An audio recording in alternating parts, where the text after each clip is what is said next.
Tulip Siddique বাংলাদেশে ক্ষমতাচ্যুত সাবেক প্রধানমন্ত্রী শেখ হাসিনার ভাগ্নি ও বোন শেখ রেহানার মেয়ে। শেখ হাসিনার পতনের পর টিউলিপের বিরুদ্ধে দুর্নীতির কেলেঙ্কারির খবর বোমার মতো ছড়িয়ে পড়ে।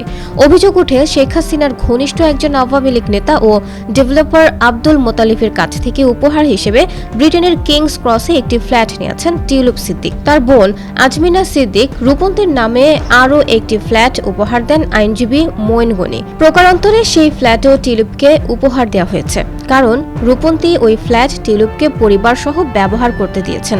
এসব বিষয় গোপন করেছেন টিউলিপ। নিউ ইয়র্কের মার্কস হোম কেয়ার এখন মিশিগানে।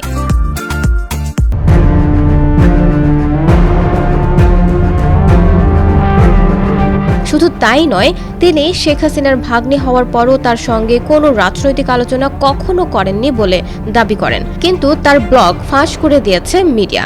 তাতে দেখা যায় তিনি শেখ হাসিনার জয়ে গর্ব প্রকাশ করেছেন, তার প্রচারণায় ছিলেন তিনি। এর বাইরে রাশিয়ার সঙ্গে রূপপুর পারমাণবিক বিদ্যুৎ কেন্দ্রের চুক্তি করার মধ্য দিয়ে শেখ হাসিনা, টিউলিপ, শেখ হাসিনার ছেলে সজীব ওয়াজেদ জয় প্রমুখ $500 কোটি মালয়েশিয়ার একটি ব্যাংকের মাধ্যমে আত্মসাৎ করেছেন বলে অভিযোগ উঠেছে। এসব অভিযোগে বাংলাদেশে দুদক তদন্ত করছে। তদন্ত চলছে ব্রিটেনে।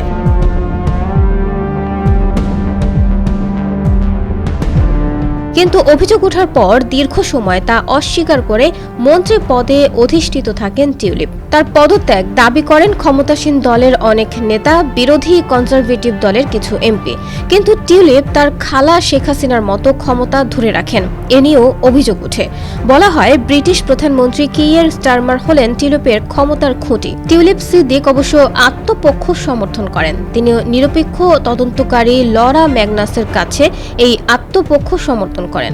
টিউলিপের বিরুদ্ধে যখন তীব্র চাপ, প্রধানমন্ত্রী কিয়ার স্টারমারের বিরুদ্ধে যখন দুর্নীতিতে সমর্থন দেওয়ার অভিযোগ জোরালো হতে থাকে, ব্রিটেনের রাজনীতি উত্তাল হতে শুরু করে, তখন বিজ্ঞান বিষয়ক মন্ত্রী পিটার কেলি বলেন, নিরপেক্ষ তদন্তকারী যদি দেখেন মন্ত্রিত্বের আচরণবিধি লঙ্ঘন করেছেন টিউলিপ, তাহলে তিনি সরকারি পদে থাকতে পারবেন না।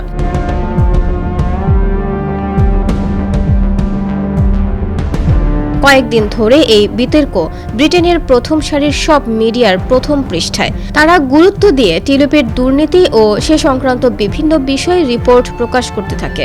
কোনো মিডিয়া প্রথম পৃষ্ঠায় প্রধান সংবাদ শিরোনাম করে।